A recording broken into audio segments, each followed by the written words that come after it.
Welcome back కోటి విఠల్ గారు. Sir agents కు పనికొచ్చే చాలా విషయాలు మీరు చెప్పారు, చాలా మంచి అడ్వైజెస్ ఇచ్చారు. అది కనుక విని పాటించగలిగితే వాళ్ళు బ్రహ్మాండమైన బిజినెస్ ప్రతి ఒక్క ఏజెంట్ చేయగలుగుతారు. మిమ్మల్ని ఇంకొక క్వశ్చన్ అడుగుతాను. మీరు ఎటువంటి టైప్ ఆఫ్ పాలసీలు ఎక్కువ అమ్ముతారు? ఏ కాన్సెప్ట్ సెల్లింగ్ మీరు చేస్తుంటారు? జనరల్గా మీకు చాలా పాలసీలు తెలుసుంటాయి, చాలా రకాల కాంబినేషన్లు ఇస్తుండొచ్చు, కానీ మీకు ఇష్టమైనటువంటి పాలసీ ఏంటి? ఎంత ఈజీగా అమ్మగలుగుతారు ఒకసారి చెప్తే సార్ ఇది మీరు అడిగిన క్వశ్చన్ ఎటువంటిదంటే సార్, భారతదేశంలో వివిధ రాష్ట్రాలను దృష్టిలో పెట్టుకొని భారతీయ జీవిత బీమా సంస్థ జాతీయం అయిపోయిన తర్వాత దేశం మొత్తంలో ఒకే ఒక సంస్థ జాతీయంతో కూడుకొని ఉన్నప్పుడు అక్కడ ప్లాన్ డిజైనింగ్ చేసేవారు ఎవరైతే యాక్చువరీస్ మన దగ్గర ఉన్నారో ఎన్నో రకాలుగా ఆలోచిస్తారు. ఏ రాష్ట్రంలో ఏ ప్లాన్ సూట్ అవుతుందనే విషయం బాగా క్షుణ్ణంగా ఆలోచించి ఒక ప్లాన్ డిజైన్ చేసినప్పుడు దేశంలో ఒక 8 మంది వ్యక్తులను సెలెక్షన్ చేసుకుంటారు. వాళ్ళు ఒక్కొక్క ప్లాన్ యొక్క మెరిట్స్ డిమెరిట్స్ ఆలోచించి ఫైనల్ చేస్తారు. అయితే ఉదాహరణకు ఇప్పుడు ఎల్ఐసిలో కనుక మనం తీసుకుంటే చిన్న పిల్లల దగ్గర నుంచి ఓల్డ్ ఏజ్ వరకు రకరకాల ప్లాన్స్ రకరకాల మనుషులకు సరిపోయేటట్టుగా ప్లాన్లు ఉన్నాయి. దాన్ని మనం ఏమంటామంటే ఎవరి అవసరానికి అనుగుణంగా వారికి ప్లాన్ ఉంటుంది, నీడ్ బేసిస్ ప్లాన్ అని చెప్పేసి మనం ఇంగ్లీష్లో మనం చెప్పుకుంటూ పోతుంటాం. అయితే సార్ ఇవాళ మనం ఎంచుకున్న రంగం అనేది ఇంపార్టెంట్. మనం ఎవరి దగ్గరికి పోయినాం అనేది ఇంపార్టెంట్.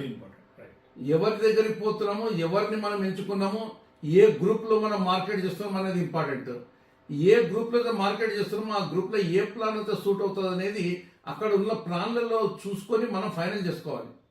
అయితే ఇప్పుడు నేను ఏ ప్లాన్, నాకు ఒక ప్లాన్ మీద నేను ప్రేమ పెంచుకున్నాను అనుకోండి, ఆ ప్లాన్ గురించి నాకు క్షుణ్ణంగా నాకు ఒక నాలెడ్జ్ వచ్చింది అనుకోండి, ఆ ప్లాన్ నేను అమ్ముదామని పోయినప్పుడు కొనే వాళ్ళు నాకు ఉండాలి, అయితే కొనే వాళ్ళు నా దగ్గర ఎవరున్నారో వాళ్ళకు సరిపోయే ప్లాన్ నేను అమ్మగలగాలి.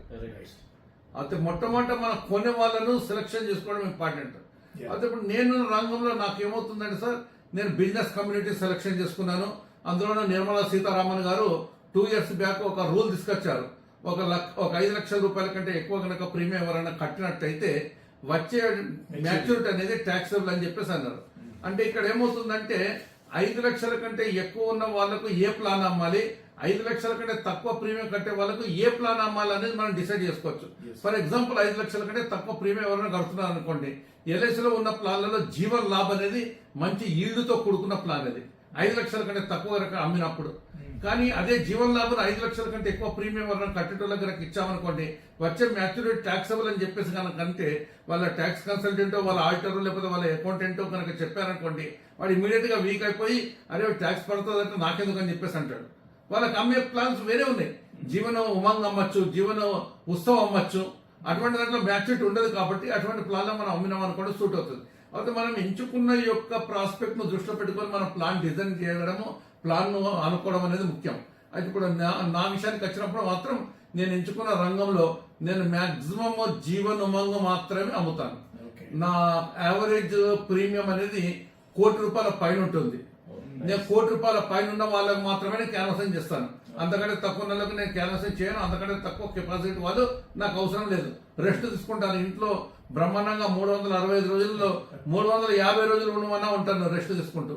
కానీ ఇష్టం వచ్చినట్టు పోయి ఎవరికంటే వాళ్ళకి నేను ఇన్సూరెన్స్ అమ్మే స్టేజ్ దాటిపోయింది. అది ఓన్లీ ఎక్కువ ప్రీమియం ఉన్న వాళ్ళకి, అంటే ఎబో ₹1,00,00,000 ఉన్న వాళ్ళకే నేను మార్కెట్ చేస్తాను. ఆ మార్కెట్ చేసినప్పుడు ఈ ట్యాక్సేషన్ ప్రాబ్లం వస్తుంది. అటువంటి చోట మార్కెట్ చేస్తే నాకు ఒక జీవనోమం కానీ జీవనోత్సవం కానీ సూట్ అవుతుంది కాబట్టి నేను వాటిని అమ్ముతాను. జీవనోమంలో ట్యాక్స్ అనేది రాకుండా ఈ విధంగా చెప్తే ట్యాక్స్ రాదనేది నాకు తెలుసు కాబట్టి నేను ఆ పద్ధతిగా ఎప్పుతూ పోతున్నాను. నేను జీవనోమంలో సక్సెస్ అవుతూ వస్తున్నాను సార్. సార్ పాలసీ సర్వీసింగ్ గురించి మీకు చాలా వాల్యుబుల్ కస్టమర్స్ ఉన్నారు. వాళ్ళకి జెన్యున్ గా మీరు సర్వీస్ చేస్తారు, 24 గంటలు మీరు సర్వీస్ చేస్తానికి రెడీగా ఉంటారని చెప్పి మీరు చెప్పారు కదా. ఈ సర్వీస్ ప్రావిజన్ కోసం ఏమైనా ఆఫీస్ సెటప్ చేశారా? ఎలా ఉంటుంది మీ సర్వీస్ ప్యాటర్న్? సార్ ఇది ఒక మంచి ప్రశ్న. మొట్టమొదటి జీవిత బీమా ఏజెంట్ గా ఎప్పుడైతే ఎల్ఐసిని సెలెక్షన్ చేసుకుని వచ్చాడో మనకున్న కాంట్రాక్ట్లలో, మనకున్న భాగస్వామ్యంలో అతిపెద్ద లాంగ్ టర్మ్ భాగస్వామ్యం ఏదైనా కనుక ఉన్నదనంటే అది మొట్టమొదట మ్యారేజ్. భార్య అనేది మనతో మ్యారేజ్ అయిపోయిన తర్వాత చనిపోయిన వరకు మనం ఎంబడి ఉంటుంది కాబట్టి లైఫ్ లాంగ్ ఉండే అతిపెద్ద కాంట్రాక్ట్ ఏదన్నదంటే భార్యతో వివాహ సంబంధం అనేది మొట్టమొదటి చెప్పుకోవచ్చు. దాని తర్వాత లాంగెస్ట్ కాంట్రాక్ట్ ఏదైనా ఉన్నదంటే only life insurance policy sir. Yes. ఈ లైఫ్ ఇన్సూరెన్స్ పాలసీ అనేది లాంగెస్ట్ కాంట్రాక్ట్. Yeah. ఎప్పుడైతే లాంగెస్ట్ కాంట్రాక్ట్ కోసం నువ్వు దిగి ఒకసారి ప్రపోజల్ మీద సంతకాలు తీసుకుంటున్నావో, ఫర్ ఎగ్జాంపుల్ ఒక 20 ఏళ్ళు, 25 ఏళ్ళు, 30 ఏళ్ళు, 35 ఏళ్ళ వరకు ఈ రోజులు ఇస్తున్నాం. మేమైతే 55 ఏళ్ళ ప్లాన్లు కూడా ఇచ్చాం. మేము స్టార్టింగ్ లైఫ్ లో అనుకోండి మొన్నటి వరకు 55 సంవత్సరాల వరకు ప్లాన్లు ఇచ్చాం. 2014 వరకు. 2014 తర్వాత మనకు 30 సంవత్సరాల లిమిట్ పెట్టారు. 30 సంవత్సరాల లిమిట్ పెడితే 30 సంవత్సరాలు కూడా ఇస్తున్నాం. కానీ ఒకటేసారి ఇక్కడ ఎన్ని సంవత్సరాల ప్లాన్ ఇస్తున్నామని కాదు, మొట్టమొదట ఏజెంట్ గా 30 సంవత్సరాల ప్లాన్ ఇస్తే 30 సంవత్సరాలని సేవ చేయగలుగుతానా లేదా అనేది మొట్టమొదట నువ్వు గుండె మీద చేతి పెట్టుకుని నువ్వు ఆలోచించుకోవాలి. నువ్వు 20 ఏళ్ళ ప్లాన్ ఇస్తున్నావు అనుకో, 20 ఏళ్ళు సర్వీస్ ఇవ్వగలిగితేనే నువ్వు ప్లాన్ చేయాలి. అయితే ఇండియాలో ఇన్సూరెన్స్ అవేర్నెస్ అనేది చాలా తక్కువ. ఇన్సూరెన్స్ అవేర్నెస్ ఎంత తక్కువ లేదంటే సార్, ఎక్కడైనా సరే మనం పోయి ఏజెంట్లను పోయి మార్కెట్ చేసుకుని ఇన్సూరెన్స్ పాలసీ అమ్మాలి, కానీ ఎవరు కూడా మన ఇంటికి వచ్చేసి ఇన్సూరెన్స్ పాలసీ కావాలని అడిగే స్టేజ్ మన దగ్గర లేదు. ఎప్పుడైతే లేదో అప్పటి వరకు మనమే తిరగాలి. కాబట్టి మనం ఆ వృత్తిలో మనం 20 ఏళ్ళు, 25 ఏళ్ళు, 30 ఏళ్ళు ఉంటున్నామా లేదా అని ఆలోచించుకోవాలి. ఎప్పుడైతే ఉంటున్నామని అనిపించిందో అప్పుడు మాత్రమే దీంట్లో దిగాలి. పాలసీ చేసిన తర్వాత గుర్తుపెట్టుకోండి, పాలసీ చేసిన తర్వాత సర్వీస్ గనక చేయకపోతే ఆ ఏజెంట్ కు మనుగడ లేదు. సేల్స్ సర్వీస్ అనేది సర్వీస్ ఆఫ్టర్ సేల్స్ అని ఇంగ్లీష్ లో అంటాము, విక్రయానంతర సేవ అని తెలుగులో అంటాము. ఒక ప్లాన్ మనం అమ్మిన తర్వాత, ఒక పాలసీ హోల్డర్ చేసుకున్న తర్వాత అప్పుడు అతని మీద ప్రేమ పెరగాలి మనకు. ఎందుకంటే అతను కట్టే ప్రీమియంలో మన కమిషన్ ఉంటే మన కమిషన్ ముడిపడి ఉంటుంది. అతను ప్రీమియం కడితే మనకు ఒక 5% కమిషన్ వస్తుంది.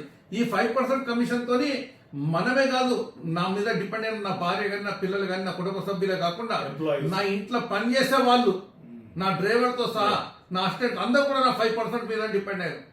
ఇంతమందికి న్యాయం చేసే 5% ఉన్నది చూడండి, అది మనం సర్వీస్ చేసినప్పుడే వస్తుంది. సర్వీస్ చేయాలని ఎక్కడ రూల్ లేదు. కానీ ఏజెంట్ పాలసీ తీసుకోగానే మనం క్యాన్వాసింగ్ చేసినప్పుడు ఏమని చెప్తాము, రిస్క్ ఎప్పుడు అవుతుందో, ఎవరికి అవుతుందో, ఏ రూపంలో అవుతుందో, ఎట్లా అవుతుందో తెలియదు. కాబట్టి ఇన్సూరెన్స్ ప్లాన్ చేసుకోవాలని చెప్తాము. అదే సేమ్ రిస్క్ ఏజెంట్ కూడా ఉంటుంది. ఏజెంట్ ఉన్నప్పుడు ఏజెంట్ కూడా ప్లాన్ చేయగానే ఏజెంట్ చనిపోవచ్చు. ఏజెంట్ చనిపోయినప్పుడు సర్వీస్ ఇవ్వలేకపోవచ్చు. కానీ ఎక్కడైతే ఏజెంట్ ఈ వృత్తిని ఒక సంస్థలాగా పెట్టుకుని, ఒక ఆఫీసు, ఒక ఎస్టాబ్లిష్మెంట్, లేకపోతే ఒక కుటుంబ సభ్యులు అందరితో కనుక పెట్టుకున్నారు అనుకోండి, ఆ కుటుంబ సభ్యులు తన తర్వాత కూడా సర్వీస్ చేయగలిగిన సర్వీస్.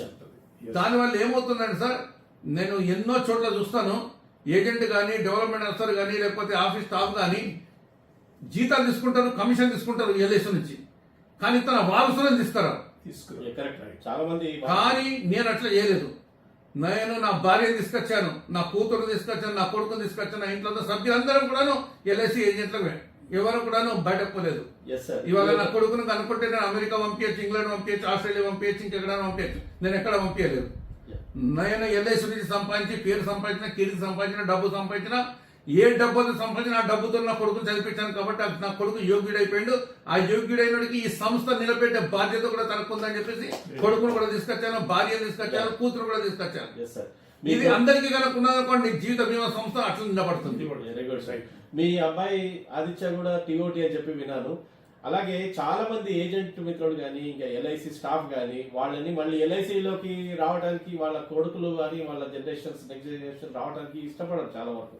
కానీ మీరు మిమ్మల్ని చూసిన యూనిక్ పాయింట్ ఏంటంటే, మీ నెక్స్ట్ మీ లెగసీని, అంటే మీకున్న ఈ క్లయింటల్ బ్యాంక్ ని వాళ్ళని కాపాడటానికి, వాళ్ళకు సర్వీస్ చేయడానికి, వాళ్ళ నుంచి ఇంకా ఎల్ఐసిని డెవలప్ చేయడానికి, బిజినెస్ డెవలప్ చేయడానికి మీ భార్యను, తర్వాత మీ కొడుకును, కూతుర్ని కూడా ఎల్ఐసిలోకి తీసుకొచ్చారని చెప్పి విన్నాం. చాలా సంతోషమైన విషయం సార్. ఎలా మరి వాళ్ళు ఎలా చేయగలుగుతున్నారు? మనం ఏదైనా పని చేస్తున్నామనంటే మన పనిని మొట్టమొదట మన కుటుంబ సభ్యులు ఇష్టపడాలి. మీరు ఏ పని చేస్తున్నారని కాదు, మీరు ఆఫీస్లో క్యూర్ పని చేస్తున్నారా, చేయాల్సిందే. దానికి నీ కుటుంబ సభ్యులు ఇష్టపడాలి. ఆఫీస్లో ఒక ఆఫీసర్గా పని చేస్తున్నారా, ఆఫీసర్గా పనిచేస్తే తీసుకొచ్చే జీతంతో ఇల్లు నడుస్తుంది. కాబట్టి ఆఫీసర్ పనిని కుటుంబ సభ్యులు ఇష్టపడాలి. నువ్వు కిరాణా షాప్ నడిపిస్తున్నావా, సూపర్ మార్కెట్ నడిపిస్తున్నావా, ఏ వృత్తి చేస్తున్నావు అనేది కాదు, ఏ వృత్తి చేసినా కానీ నీ కుటుంబ సభ్యుల యొక్క సహకారం అనేది కావాలి. కుటుంబ సభ్యుల సహకారం కనుక లేకపోతే ఆ వృత్తి సక్సెస్ కాదు. ఒకవేళ కుటుంబ సభ్యులు ఇష్టపడతలేరు అనుకోండి, దాన్ని మానేసుకో, చేయకు. ఏ వృత్తి కొత్త కుటుంబ సభ్యులు ఇష్టపడతారో ఆ వృత్తినే చేసుకో. వృత్తికి ఇష్టపడ్డ తర్వాత నీవు చేసే పని నీ కుటుంబ సభ్యులు ఇష్టపడ్డ తర్వాత నీ కుటుంబ సభ్యులు కూడా రావడానికి ఎందుకు ఇష్టపడరు?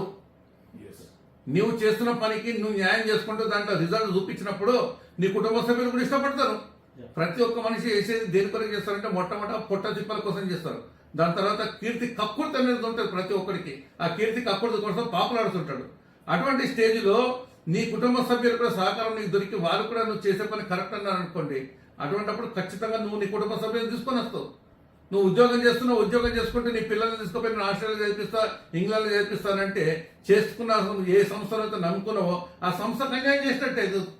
నా కొడుకు అమెరికాలో ఉన్నాడు, నా కొడుకు ఇంగ్లాండ్ ఉన్నాడు, నా కోడలు ప్రెగ్నెంట్, నేను అమెరికాకు పోతున్నానని గొప్ప చెప్పుకుంటారు. మేము నవ్వుకుంటుంటాం. అరే ఏ సంస్థలో అయితే పనిచేస్తున్నావో ఫస్ట్ ఆ సంస్థ నిలబడితే ఏమవుతుందంటే ఆ సంస్థ నిలబడమే కాకుండా సంస్థ నుంచి సంపాదనలో మనం కూడా భాగస్వాములం అవుతాం. ఎక్కడైనా చూసుకోండి, లాయర్ కొడుకు లాయర్ అవుతాడు, డాక్టర్ కొడుకు డాక్టర్ అవుతాడు. కానీ ఇన్సూరెన్స్ ఏజెంట్ కొడుకు ఇన్సూరెన్స్ ఏజెంట్ ఎందుకు కాదు సార్? సార్ మీరు సక్సెస్ఫుల్ ప్రొఫెషనల్ ఉన్నారు కాబట్టి మీ అంటే మీరు సక్సెస్ అయ్యారు కాబట్టి మీరు ఫెయిల్యూర్స్ తీసుకురాలేరు కదా. అందుకే చెప్తున్నా ఏ ఏజెంట్ కూడా ఫెయిల్ కావద్దు. ప్రతి ఏజెంట్ సక్సెస్ కావాలి, ప్రతి డెవలప్మెంట్ అవసరం సక్సెస్ కావాలి. అదే చెప్తుంటాం మేము. మనమే కాదంటే మన వారసులను తీసుకొచ్చిన రోజు ఆ ప్రొఫెషన్ మనం నమ్మినట్టు అవుతుంది. ఆ ప్రొఫెషన్ నమ్మినట్టు అయితేనే మనం వాళ్ళని తీసుకొస్తాం. వాళ్ళని తీసుకురావడానికి ధైర్యం కలుగుతుంది. వాళ్ళు కూడా ముందుకు ఇష్టంతో వస్తారు. ఇష్టంతో పనిచేసే ఏ పని అయినా కానీ కష్టం అనిపించదు. కష్టం లేకుండా మనం చేస్తాం అనుకోండి, ఏ పని అయినా కానీ ఇష్టంతో చేస్తాం. అయితే దీనికి ఇక్కడ కావాల్సింది ఏంటంటే సార్ మీకు చెప్పాలనుకున్నది, మనము ఏ పనైనా చేస్తున్నప్పుడు ఇష్టపడుతున్నాము. మరి సర్వీస్ అంటారా, సర్వీస్ మనం చేస్తున్నాం అని అంటే పాలసీ చేసిన తర్వాత ఎంత ఎక్కువ సర్వీస్ చేస్తే అంత మనకి ఇన్సూరెన్స్ వస్తుంది, కొత్త పాలసీస్ వస్తున్నాయి. తర్వాత మీరు నా కస్టమర్లను ఏ విధంగా సర్వీస్ ఇస్తామని అన్నారు. నా కస్టమర్లకు నేను 24 గంటల సర్వీస్ ఇస్తాను. ఏదో మార్నింగ్ 10 to ఈవినింగ్ 6 అని కాదు. రాత్రి 2 గంటలకు అడిగి నా కస్టమర్ ఏదైనా అడిగితే నేను ఇవ్వడానికి రెడీ ఉన్నాను. నా యొక్క పెద్ద సీక్రెట్ ఏంటంటే ఓన్లీ ఆఫ్టర్ సేల్స్ తర్వాత సర్వీస్ అది. నాకు రాత్రి 3 గంటలకు 4 గంటలకు లేపి చూడండి, ఒక ప్లాన్ గురించి అడగండి, 5 సెకండ్లు 10 సెకండ్ల కంటే ఎక్కువ టైం తీసుకోకుండా మేము చెప్పగలుగుతాం. ఏ ప్లాన్ అయినా సరే 3600 మందికి నేను సర్వీస్ ఇస్తున్నాను.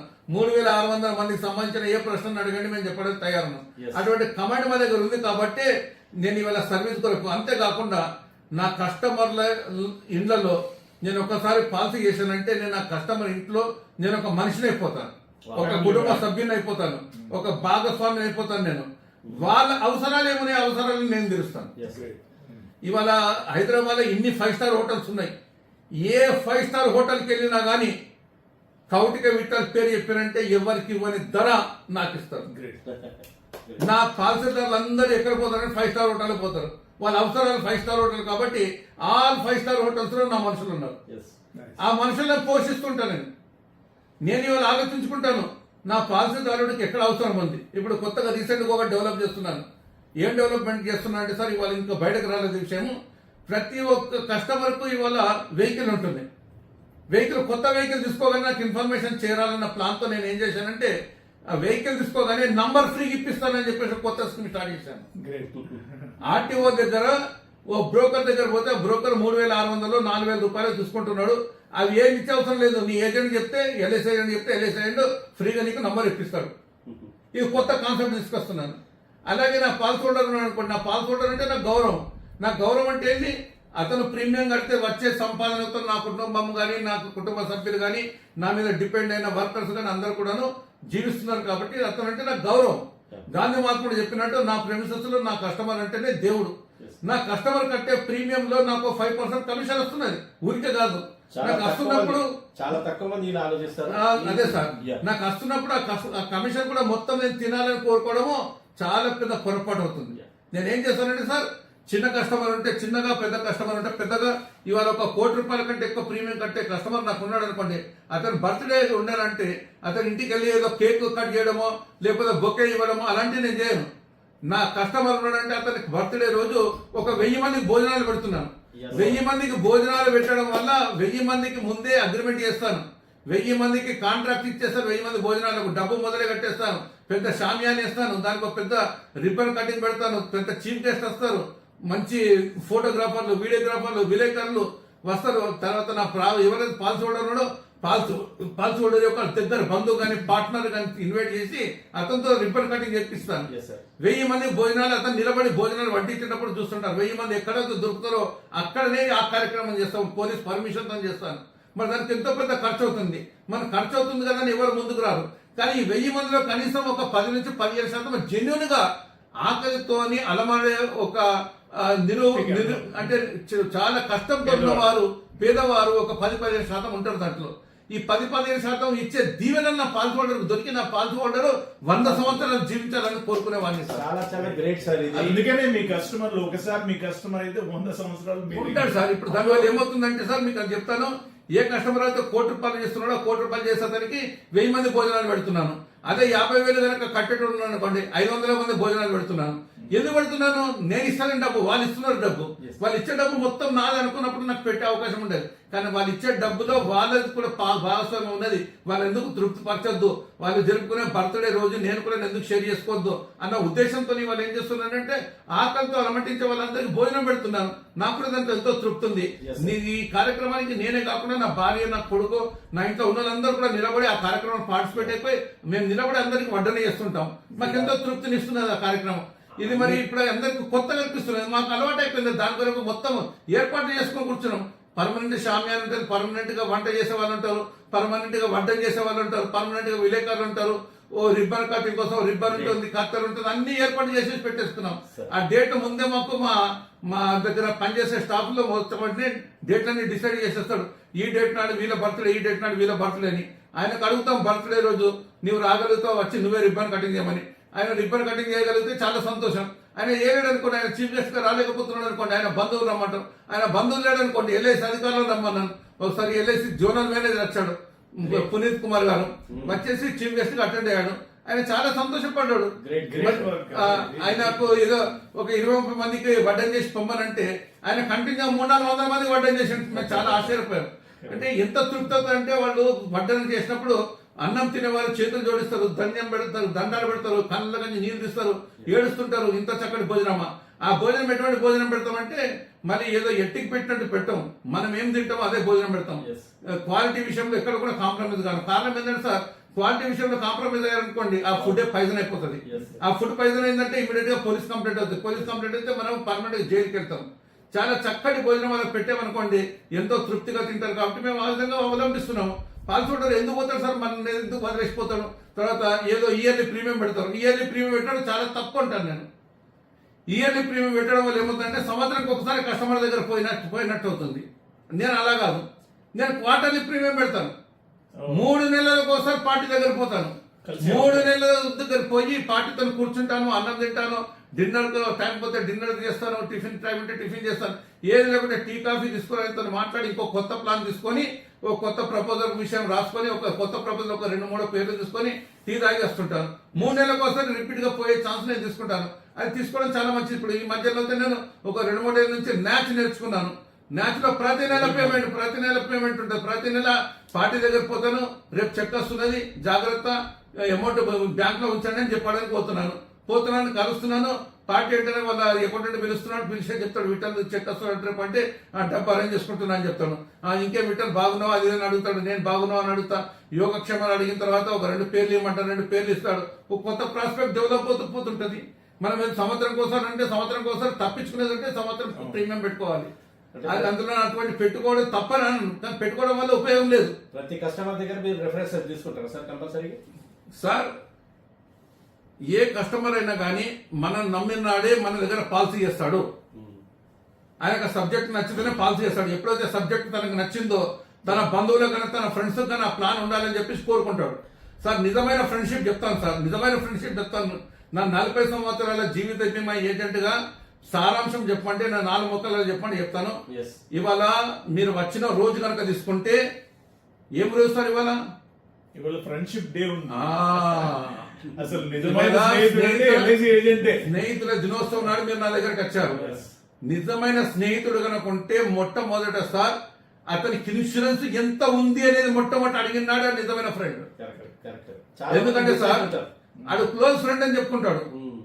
క్లోజ్ ఫ్రెండ్ చనిపోతే వాడి భార్యను తీసుకొచ్చుకునే వారం రోజులు మీరు ఇంట్లో ఉంచుకోమని ఉంచుకుంటాడా సార్? కనీసం పిల్లలు ఉంచుకోమని పిల్లలు ఉంచుకోడు. పోయి వాళ్ళ ఇంటికి పోయి యోగక్షేమాలు తెలుసుకోడు. మరి బతికిన రోజు నా ఫ్రెండ్ అని చెప్పుకుంటాడు. నా ఫ్రెండ్ కనుక చనిపోతే నేను ఎంత ఆర్థిక రక్షణ కల్పిస్తున్నానో అనేది తెలుసుకొని మొట్టమొదటి ఆవిడ దగ్గర ఎన్ని ప్లాన్లు ఉన్నాయి, ఆ ప్లాన్లు సక్రమంగా కడుతున్నాడా లేదా, లేకపోతే కనీసం ఒక మంచి ఏజెంట్ పిలిపించేసి కొత్త ఇన్సూరెన్స్ ప్లాన్ ఇవ్వాలని ఉద్దేశంతో కొత్తగా ఇన్సూరెన్స్ ప్రపోజల్ పెట్టి అతనికి ఫుల్ ఇన్సూరెన్స్, దాన్ని మనం ఎడిక్వేట్ ఇన్సూరెన్స్ అంటాం. ఎడిక్వేట్ ఇన్సూరెన్స్ ఇవ్వగలిగిన నాడే వాడు నిజమైన ఫ్రెండ్.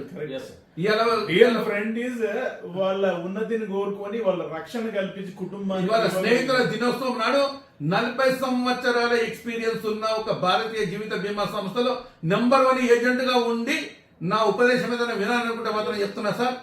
ఏ ఫ్రెండ్ అయినా కానీ మొట్టమొదట అడగాల్సింది, అరే బాబు నువ్వు నా ఫ్రెండ్ అయితే మొట్టమొదటి నీకు ఎంత ఇన్సూరెన్స్ ఉన్నది, లేదా నీ ఇష్టం వచ్చిన ఏజెంట్ దగ్గర పాలసీ తీసుకో, కానీ first policy insurance adequate insurance అతనికి ఎంత కావాలి, అతను లేకపోతే ఆ కుటుంబానికి ఆర్థిక రక్షణ ఎంత అవసరం ఉందనేది ఒక కాంపిటేటివ్ సబ్జెక్ట్ నాలెడ్జ్ ఉన్న ఏజెంట్ పిలిపించుకొని ఆ ఏజెంట్ ద్వారా మొత్తం తెలుసుకొని అతనికి ప్లాన్ ఇవ్వగలిగిన నాడే నిజమైన స్నేహితుడు అంటే.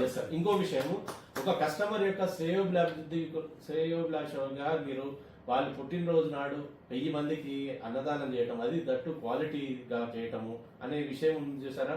అటు 2 రకాలు, కస్టమర్ కి మీకు రిలేషన్ జరుగుతుంది, అలాగే సమాజ సేవ, ఎవరైతే ఆకలితో వాళ్ళ ఆశీస్సులు దొరుకుతున్నాయి, వాళ్ళ ఆశీస్సులు దొరకటం, ఇది ఎప్పుడు కూడా వినని విషయం, ఇది అపూర్వమైన విషయం.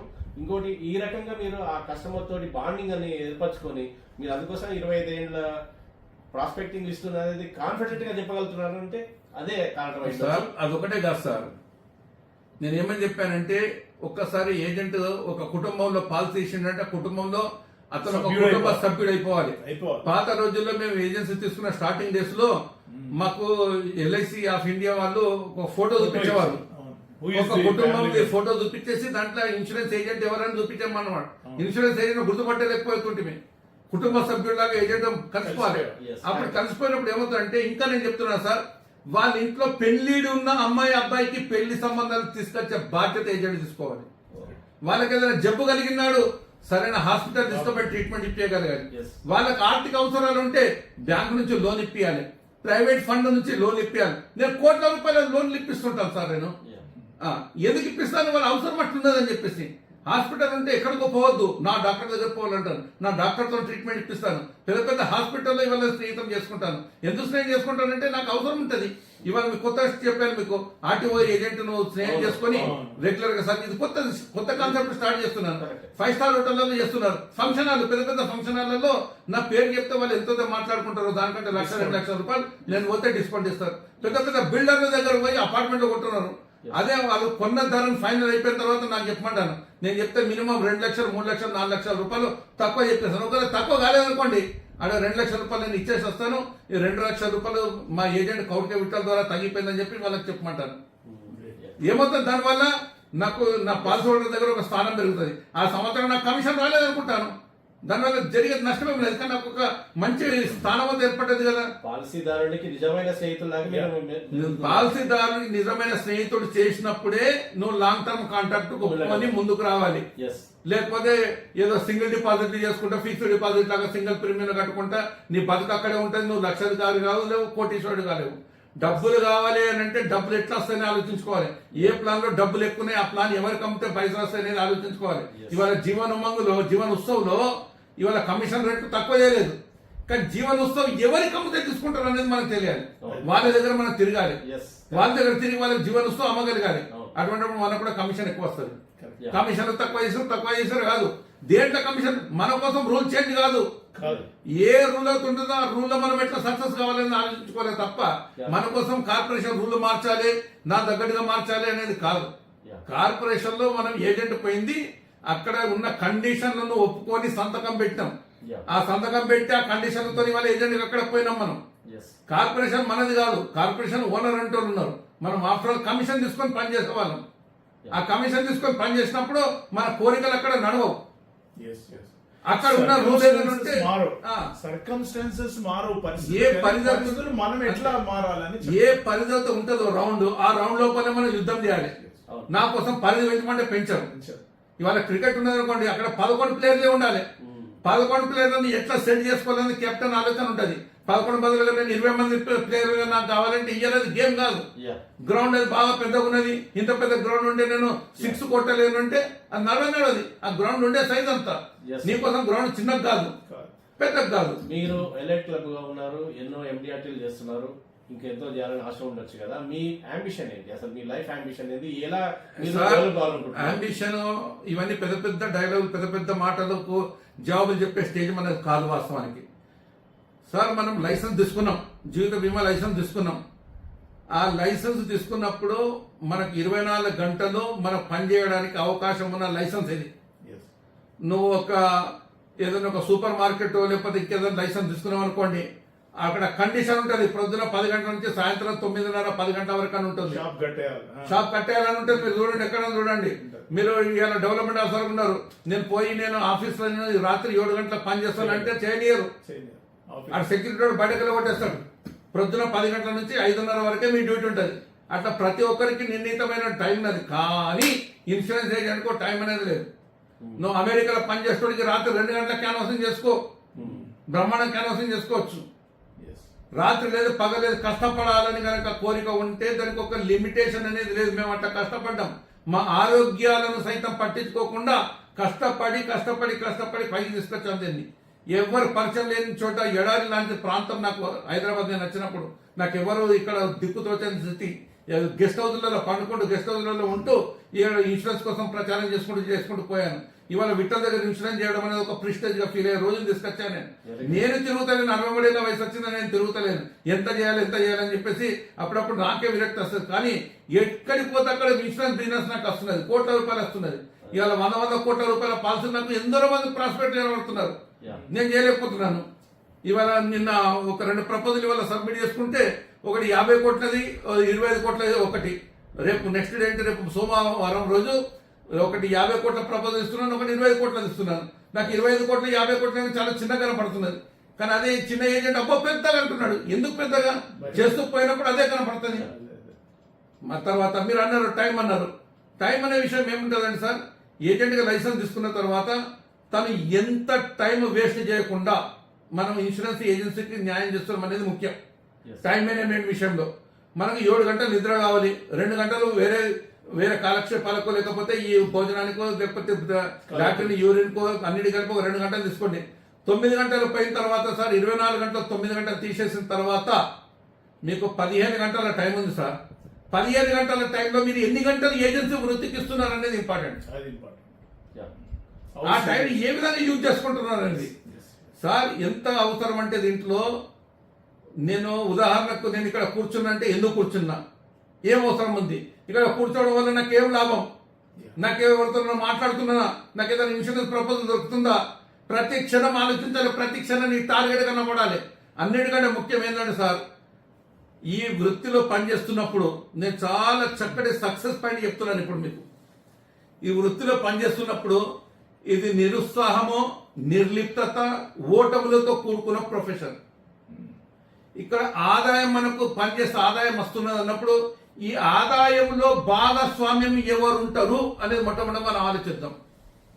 ఎవరు ఉంటారు అంటే ఇప్పుడు నాకు కమిషన్ వస్తున్నది అనుకోండి, నా భార్య పిల్లలు నాతో ఉంటారు. ఆఫీస్ వరకు వచ్చింది అనుకోండి, డెవలప్మెంట్ ఆఫీసర్ కానీ చీఫ్ లైఫ్ ఇన్సూరెన్స్ అడ్వైజర్ కానీ సంబంధం ఉంటుంది, ఒక ప్రతి ప్లాన్ కు సంబంధం ఉంటుంది. అయితే నేనేం చెప్తానంటే సార్, ఎవరైతే మనకు భాగస్వామ్యం తీసుకొని మన వృత్తిలో మనం డెవలప్ కావాలని ఆలోచించే వాళ్ళు ఉన్నారు. ఎవరు ఆలోచిస్తారు? ఫస్ట్ డెవలప్మెంట్ ఆఫీసర్ ఆలోచిస్తాడు, 2 చీఫ్ లైఫ్ ఇన్సూరెన్స్ అడ్వైజర్ ఆలోచిస్తాడు, 3 కుటుంబ సభ్యులు ఆలోచిస్తారు. ఈ 3 కేటగిరీస్ లో మన డెవలప్మెంట్ కొరకు ఎవరన్నా ఒకరిని ఎంచుకోవాలి. అయితే డెవలప్మెంట్ ఆఫీసర్ కానీ, లేకపోతే చీఫ్ లైఫ్ ఇన్సూరెన్స్ అడ్వైజర్ కానీ, క్లియా కానీ, లేకపోతే కుటుంబంలో భార్య కానీ పిల్లలను కానీ ఎంచుకోవాలి. ఎంచుకొని వాళ్ళ దగ్గర ఏప్రిల్ 1 తారీఖు నాడు, ఏప్రిల్ మొదటి రోజు అంటే మొదటి వారం, ఆర్థిక సంవత్సరం మొదటి వారం వాళ్ళ దగ్గర కూర్చుండి నేను ఈ సంవత్సరం ఏం చేయాలనుకుంటున్నాను అనే టార్గెట్ వాళ్ళ ముందర పెట్టాలి. గోల్ సెట్టింగ్ చేసుకోవాలి. ఈ సంవత్సరాన్ని ఏం చేయాలనుకుంటున్నా, ఏంది 10 MDRTలా, 20 MDRTలా, 50 MDRTలా, 100 MDRTలా అనేది మొట్టమొదట నిర్ణయం చేసుకోవాలి. ఈ సంవత్సరం మీరేం చేయాలనుకుంటున్నారు? ఫస్ట్ నేను చెప్పింది విన్నాడు సార్, ఇది మొట్టమొదట అనుకోవాలి. అనుకొని వారికి చెప్పి వారు ప్రతిరోజు కూడాను ఈయన ఎంబడ పడాలి. Yes. అరే బాబు నువ్వు 20 MDRTలో ప్రామిస్ చేసినావు, అక్కడ ఎక్కడ ఉన్నాను? అది. సినిమా థియేటర్ ఉన్నా సార్. సినిమా థియేటర్లో ఎవరైనా ప్రాస్పెక్ట్ తో ఉన్నావా, లేకపోతే ఒక్కడి పోయినా తప్పు. ఏదైనా ప్రాస్పెక్ట్ తో పోవాలి. నేను హాస్పిటల్ పోయినా, హాస్పిటల్ ఎందుకు పోయినావు? ప్రాస్పెక్ట్ తీసుకొని పోయినా అన్నాడు అనుకోండి, ఓకే. ప్రాస్పెక్ట్ లేకుండా పోయినానంటే నేను అబ్జెక్షన్ చేసినట్టు మనిషిని ఎన్నుకొని ఏం చేయాలి? భార్య ఉంటే భార్యకు దండం పెట్టి చెప్పాలి, నా వెంట పడాలి. డెవలప్మెంట్ అవసరం ఉంటే డెవలప్మెంట్ అవసరం దండం పెట్టి చెప్పాలి, నా వెంట ముందు గట్ట పెట్టి పొడుస్తుండు అని చెప్పేసి. అప్పుడే ఏమవుతుందంటే అబ్బో నాకు డెవలప్మెంట్ అవసరం ఎంబడతారు బాబు, నేను ఇక్కడ వేస్ట్ టైం చేయను. అరే మేమైతే మాకు గప్చుపులు తినే షోకు చాలా ఉంటాయి సార్.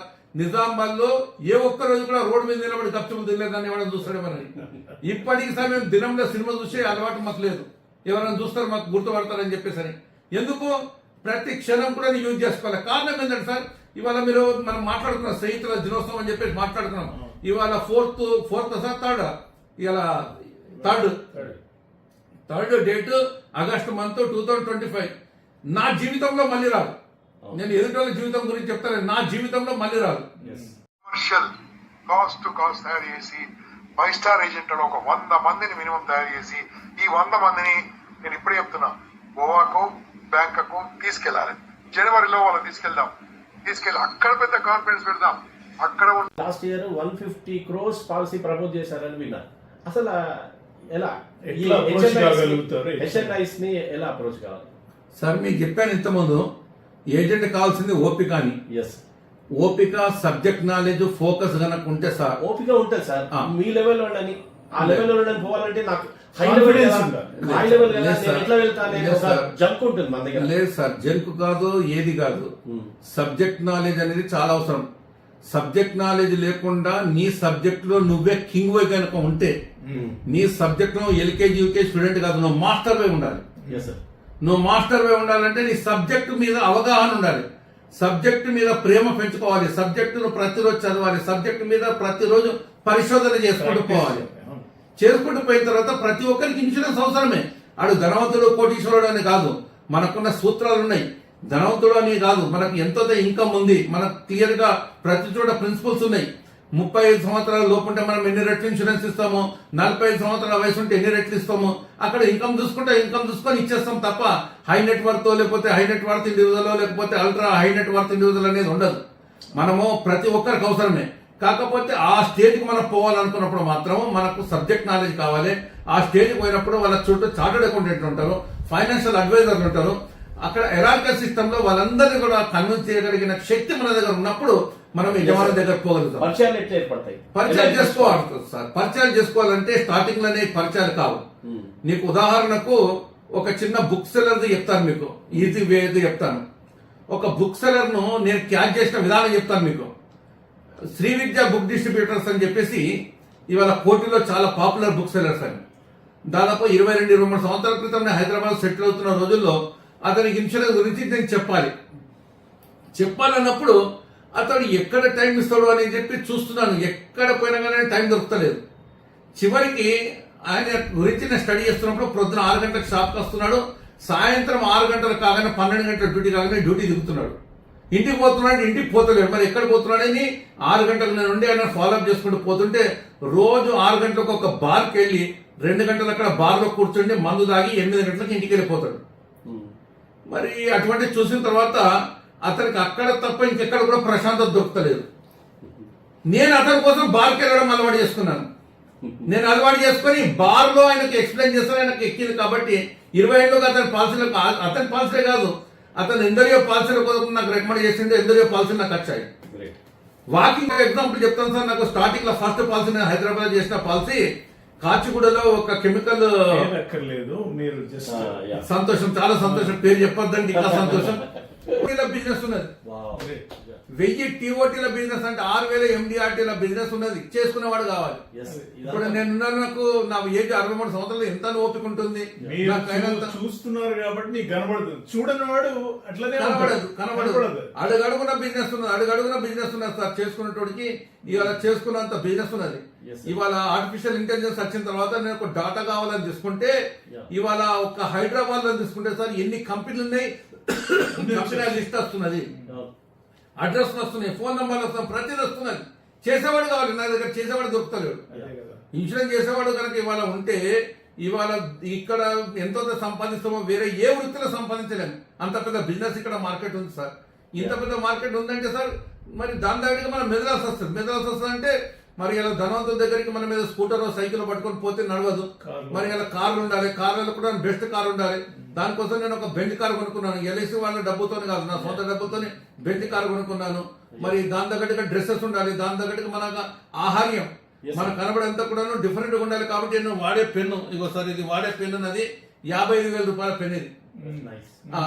చూస్తాడు, ఎదుటివాడు చూస్తాడు 55,000 పెన్ ఎందుకు వాడుతున్నాడని చూస్తాడు. వేసుకునే బట్టలు చూస్తాడు. నేను నా అద్దాలు కళ్ళద్దాలు ఇవాళ 2,000 రూపాయలకు కళ్ళద్దాలు వస్తాయి. అటువంటిది ఇంకా 2 లక్షల రూపాయలు పెట్టిన ఫ్రేమ్ తీసుకున్నాను. 2 లక్షల రూపాయలు పెట్టాలంటే పెట్టాలి.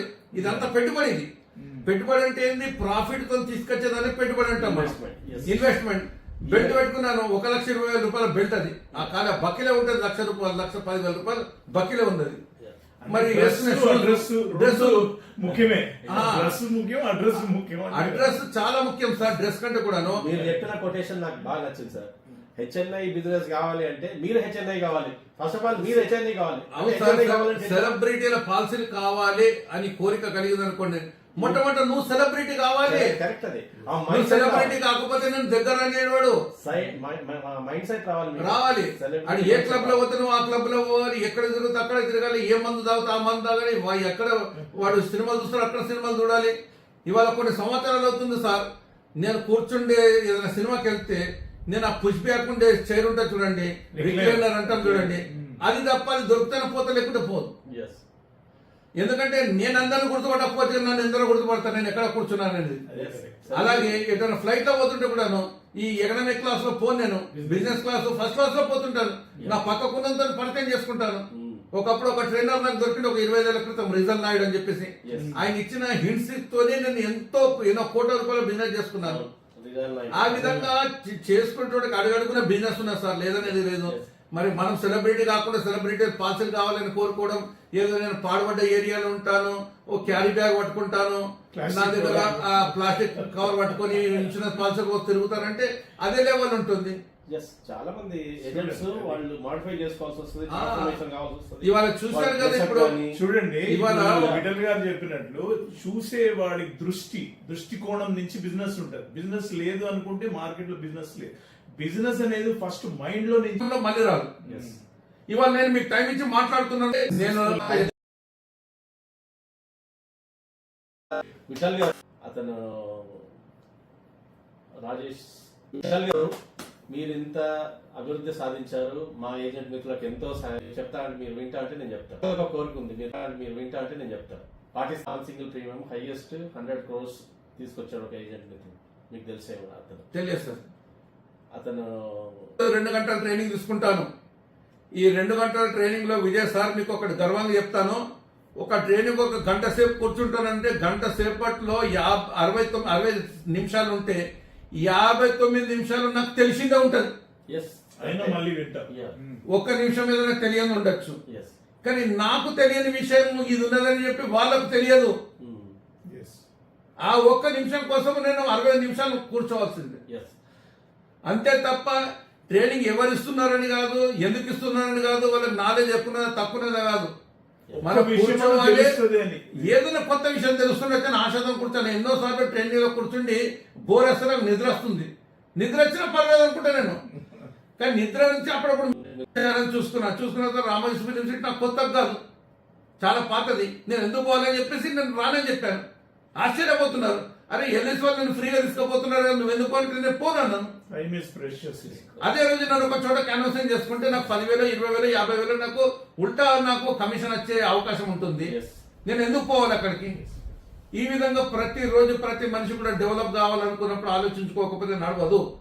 సేమ్ టైంలో ఆరోగ్యం కాపాడుకోవాలి. ఆరోగ్యం కాపాడుకుంటూ నీ టైం మేనేజ్మెంట్ చేసుకుంటూ నీ ప్రొఫెషన్ ఎలా సక్సెస్ కావాలనే విషయంలో శిక్షణ పొందుతూ ఫోకస్ కనుక పెట్టి పనిచేసే ప్రతి ఏజెంట్ సక్సెస్ అవుతాడు. లేక సక్సెస్ కాదనే క్వశ్చనే లేదు. ప్రతిరోజు శిక్షణ కావాలి. ఒక నాట్యాచారిని, ఆమె పేరు వెన్నిరాడే నిర్మల ఏదో పేరు, నాకు పేరు గుర్తొస్తలేదు, ఆమె దగ్గరకు పోయి ఒక రోజు ఇంటర్వ్యూ కోసం ఒక విలేకరి పోయి టైం అడిగితే ఆ టైంలో ఒక 2 నిమిషాలు లేట్ చేస్తాడు ఆ విలేకరి. ఆ 2 నిమిషాలలో నాకు టైంకు రాలేదని ఆమె ఈ లోపలికి వెళ్ళేసి ఒక గంట సేపు ప్రాక్టీస్ చేసుకొని మళ్ళీ గంట తర్వాత వచ్చింది. ఏమని 2 నిమిషాలు లేట్ వచ్చినాయి లోపలికి వెళ్ళిపోయారంటే నా ప్రాక్టీస్ టైం మిస్ అయిపోతుంది, అందుకే నేను పోయినా, నీకు టైం ఇచ్చినప్పుడు నువ్వు రాలేదన్నాను. Yes. మరి ఇంత నెంబర్ 1 మీరు భారతదేశంలో నెంబర్ 1 మీకు ట్రైనింగ్ అవసరం అని అంటే ప్రతి రోజు ప్రతి నిమిషం ప్రతి క్షణం ట్రైనింగ్ అవసరం అని చెప్పేసి అన్నది. వాల్యుబుల్ చాలు. వాల్యుబుల్ ఇవాళ క్రికెట్ ప్లేయర్ తీసుకున్నా ఎందుకు ప్రాక్టీస్ చేస్తాడు? ప్రాక్టీస్. ఎస్. నిన్న నేను ఇటు వేములవాడ వెళ్ళాను. వేములవాడ వెళ్తూ తిరిగి వస్తున్నప్పుడు యూట్యూబ్ లో చూద్దాం, ఏమైనా విషయాలు తెలిసిన కొత్త విషయాలు చూద్దామని చూస్తుంటే ఇవాళ పార్లమెంట్ లో ఆయన పేరు నాయుడు ఉన్నది. ఏం నాయుడు అంటే బెస్ట్ పార్లమెంటరీగా యువకుడు రామ్మోహన్ నాయుడు. రామ్మోహన్ నాయుడు ఇంటర్వ్యూ రాధాకృష్ణ గారు చేస్తున్నారు. ఆర్కే చేస్తున్నప్పుడు ప్రశ్న అడిగిండు. ఒక ప్రశ్న, మీరు తెలుగులో ఎంత బ్రహ్మాండంగా మాట్లాడుతున్నారు, మీరు దేనికైనా కానీ ఇక్కడ ఉపన్యాసం ఇచ్చేదాన్ని ప్రిపేర్ అవుతారంటే ప్రిపేర్ కాకుండా ఏ విధంగా ఉంటుంది? అవును. నేను మొట్టమొదటి ఉపన్యాసం ఇస్తున్నంటే దానికోసం ఫుల్ ప్రిపేర్ అవుతాను నేను. Yeah. ఇవాళ మనం రిజల్ట్ చూస్తున్నాము, ఆయన చాలా చక్కగా ఉపన్యాసం ఇస్తున్నాడని చెప్పేసి వెనక ఎంత శ్రమ దాని వెనకాల ఎంత శ్రమ పడుతున్నాడని చెప్పినప్పుడు శ్రమ లేకుండా ఏ రోజు ఏది కూడాను ఏది సక్సెస్ కాలేము. ఇవాళ నేను పెద్ద ప్లాన్ చేస్తున్నాను, మీరు అనుకుంటున్నారు ఎవరు నాకు పెద్ద ప్లాన్ల కోసం పిలిచేవాడు ఉన్నాడు. ఈ ప్లాన్ చేస్తున్నంటే 10 ఏళ్ళ శ్రమ ఉన్నది. 2,16 లక్షలు ఇచ్చిందంటే 10 సంవత్సరాలుగా వాళ్ళ చుట్టూ తిరుగుతున్నాను నేను. 10 సంవత్సరాలుగా తిరిగి వాళ్ళలో పోయినప్పుడు నా బిజినెస్ డెవలప్ కావడానికి నేను ఏ బిజినెస్ చేస్తా ఆ బిజినెస్ డెవలప్ కావడానికి ప్రయత్నం చేసిన రోజే నాకు ఇస్తారు తప్ప ఎవరికంటే వాళ్ళకు ఎంత అంత చెక్ రాసి ఇవ్వరు. Yes. అది గుర్తుపెట్టుకోవాలి. మొట్టమొదట అరే విఠల్ సక్సెస్ అయింది, విఠల్కి వచ్చిందండి మీకు కూడా వస్తుంది, కానీ విఠల్ చేసినట్టు చేయాలి కదా. చేయాలి కదా.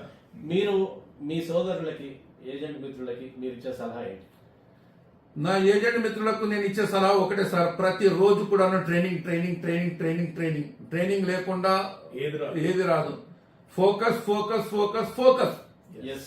ఫోకస్ ట్రైనింగ్ 2 లేకుండా ఈ ఎల్ఐసి ఏజెన్సీ వృత్తిలో సక్సెస్ కామ్. చూడండి friends, training, focus, they are very important.